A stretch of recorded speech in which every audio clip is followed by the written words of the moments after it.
بسم اللہ الرحمن الرحیم۔ اردو لازمی جماعت نحم سبق نمبر 8 لہو اور قالین، جس کے مصنف ہیں مرزا ادیب۔ مشقی سوالات کا حل۔ سوال نمبر 1، مختصر جواب دیں۔ پہلا سوال ہے، تجمل نے اختر کے بارے میں کس قسم کے خیالات کا اظہار کیا؟ تجمل نے کہا، اس قسم کے لوگ ہر وقت کسی نہ کسی سوچ میں ڈوبے رہتے ہیں، الگ تھلگ رہنا چاہتے ہیں، فنکار ہر وقت یوں ہی پریشان رہتے ہیں۔ سوال نمبر 2، اختر کا حلیہ بیان کیجیے۔ سر کے بال بکھرے ہوئے ہیں، آنکھیں شب بیداری کی وجہ سے سرخ، لباس پاجامہ اور قمیص، آستینیں چڑھی ہوئیں اور آنکھوں کے حلقے زیادہ نمایاں ہیں۔ سوال نمبر 3، اختر کو کون تصویریں بنا کر دیتا تھا؟ اختر کو ایک غریب مصور نیازی تصویریں بنا کر دیتا تھا۔ سوال نمبر 4، نیازی نے اپنی تصویریں اختر کے حوالے کیوں کیں؟ سوال نمبر 4، نیازی نے اپنی تصویریں اختر کے حوالے کیوں کیں؟ نیازی بہت غریب مصور تھا، وہ غربت کی چکی میں پس رہا تھا۔ اس نے اپنی تصویریں اختر کے حوالے کیں تاکہ اسے اتنے پیسے مل جائیں کہ وہ اپنے خاندان کے ساتھ عزت و آبرو کے ساتھ زندہ رہ سکے۔ ان پیسوں سے اس نے بہن کی شادی کی اور مالک مکان کو کرایہ ادا کرتا تھا۔ اگلا سوال ہے، تصویریں اختر کی نہیں ہیں، اس انکشاف پر تجمل کا رد عمل کیا تھا؟ اس انکشاف پر تجمل کو زبردست دھچکا لگا، وہ اختر کے فریب پر حیرت زدہ رہ گیا۔ وہ سوچ بھی نہیں سکتا تھا کہ اتنا بڑا فنکار اس قدر پستی میں گر سکتا ہے۔ اس نے اختر کو بے شرم، پست آدمی، احسان فراموش، چور اور مجرم قرار دیا اور آخر میں گھر سے نکال دیا۔ اگلا سوال ہے، سردار تجمل حسین کوٹھی کا کیا نام تھا؟ سردار تجمل حسین کی کوٹھی کا نام النشاط تھا۔ نشاط میں توئیں آئے گا۔ تجمل کی عمر کتنی تھی؟ تجمل کی عمر 40 اور 45 کے درمیان تھی۔ تجمل نے اختر کو کون سی خوشخبری سنائی؟ تجمل نے اختر کو یہ خوشخبری سنائی کہ ججوں نے اس کی تصویر کو اول انعام کا مستحق قرار دیا ہے۔ اختر 2 سال قبل کہاں رہتا تھا؟ اختر 2 سال قبل ایک تنگ و تاریک گلی کے ایک خستہ و بدنما مکان میں رہتا تھا۔ اختر کے نزدیک نیازی کا قاتل کون تھا؟ اختر کے نزدیک نیازی کا قاتل سرمایہ دار تجمل تھا۔ سوال نمبر 2 ہے، مرزا ادیب نے اس ڈرامے میں کیا پیغام دیا ہے؟ مرزا ادیب نے اس ڈرامے میں یہ پیغام دیا ہے کہ منافقت اور ریاکاری سے کام نہیں لینا چاہیے، غریب فنکاروں کو خریدنے کی بجائے ان کی سرپرستی کرنی چاہیے۔ ایک فنکار کے فن پارے اس کی اولاد کی طرح ہوتے ہیں، انہیں چند سکوں کے عوض آپ لکھیں گے عین و زوات عوض حاصل نہیں کرنا چاہیے۔ سوال نمبر 3 ہے، لہو اور قالین کا خلاصہ تحریر کریں۔ یہ خلاصہ میں نہیں ریکارڈ کروں گی۔ اس کے بعد ہے سوال نمبر 4، اس ڈرامے کے کرداروں کے نام لکھیں۔ کردار ہے جی، پہلا کردار تھا نوکر کا، اس کا نام بابا تھا۔ دوسرا کردار تھا سرمایہ دار تھا، جس کا نام تھا تجمل۔ تیسرا کردار جو اس ڈرامے میں سامنے آیا وہ تھا مصور کا، جو اختر کے نام سے جانا گیا۔ اور آخری کردار تھا تجمل کا پرائیویٹ سیکرٹری، جو کہ رؤف تھا۔ سوال نمبر 5 ہے، مندرجہ ذیل الفاظ کی جمع لکھیے۔ منظر، مناظر اور منظر دونوں میں زوئیں آئے گا۔ تصویر، تصاویر۔ باغ، باغات۔ خبر، اخبار۔ انعام، انعامات۔ تکلیف، تکالیف۔ سوال نمبر 6 ہے، متن کو پیش نظر رکھتے ہوئے خالی جگہ پر کریں۔ ججوں نے تمہاری تصویر کو ڈیش کا مستحق قرار دیا ہے۔ ڈیش میں آئے گا اول انعام، اور انعام آپ لکھیں گے الف نون عین الف میم۔ میں نے تفصیل معلوم کرنے کے لیے ڈیش کو بھیج دیا ہے۔ ڈیش میں آئے گا رؤف۔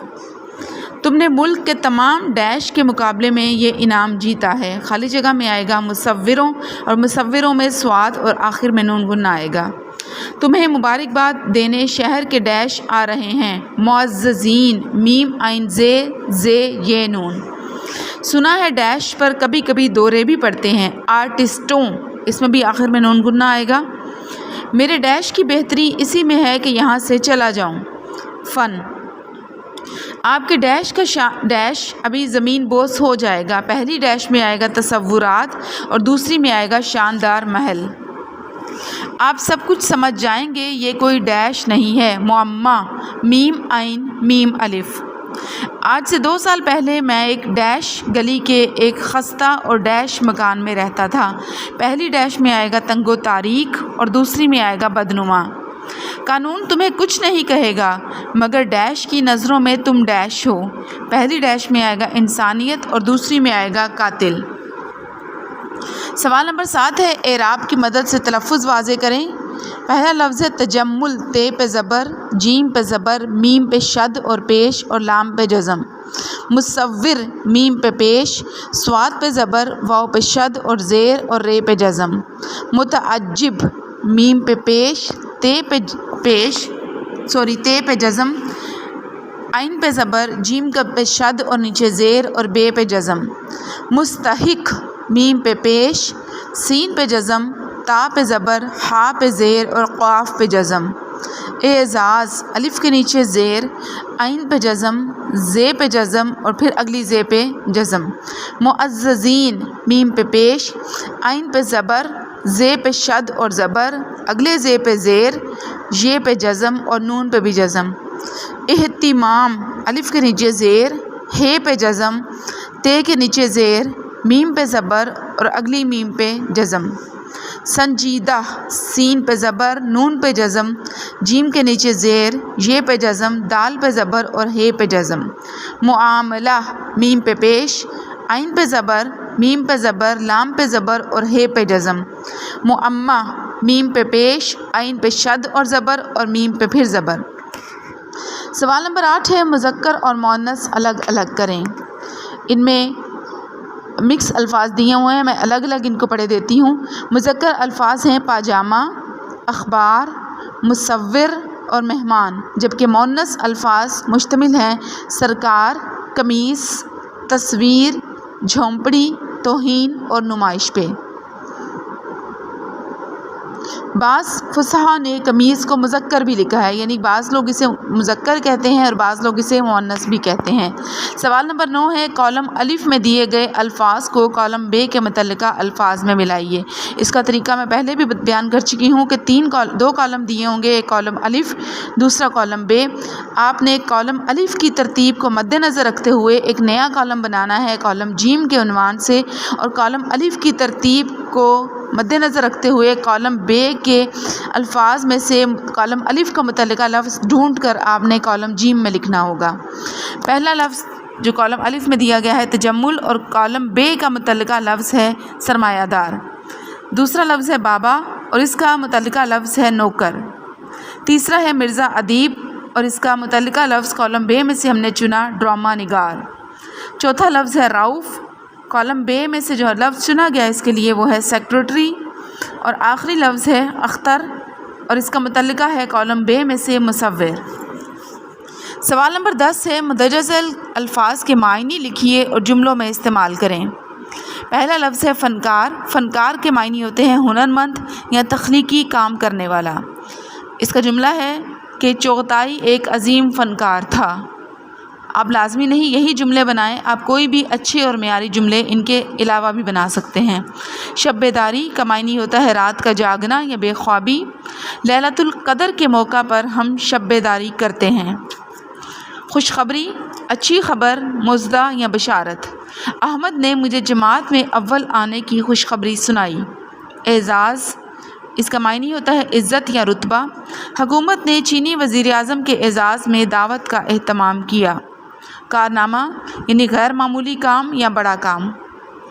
1965 کی جنگ میں ہماری فوج نے عظیم کارنامے سر انجام دیے۔ شیش محل، وہ مکان جس میں چاروں طرف شیشے لگے ہوں، عالی شان محل۔ مغل بادشاہوں نے رہنے کے لیے کئی شیش محل بنوائے۔ کشمکش، کھینچا تانی، جھگڑا۔ ضمیر کی کشمکش انسان کو بے چین کر دیتی ہے۔ نمائش، مصنوعات وغیرہ کسی خاص جگہ پر دکھانا۔ اسٹیڈیم میں صنعتی نمائش لگی ہوئی ہے۔ سرپرستی، امداد یا حمایت، فنکاروں کی سرپرستی کرنی چاہیے۔ مصور نواز، یعنی مصور پرور یا مصوروں کی سرپرستی کرنے والا۔ فن مصوری کی ترقی کے لیے حکومت کا مصور نواز ہونا ضروری ہے۔ یہاں پہ مشق مکمل ہوتی ہے۔ مزید کچھ معروضی سوالات ہیں جو ریکارڈ کرتی ہوں۔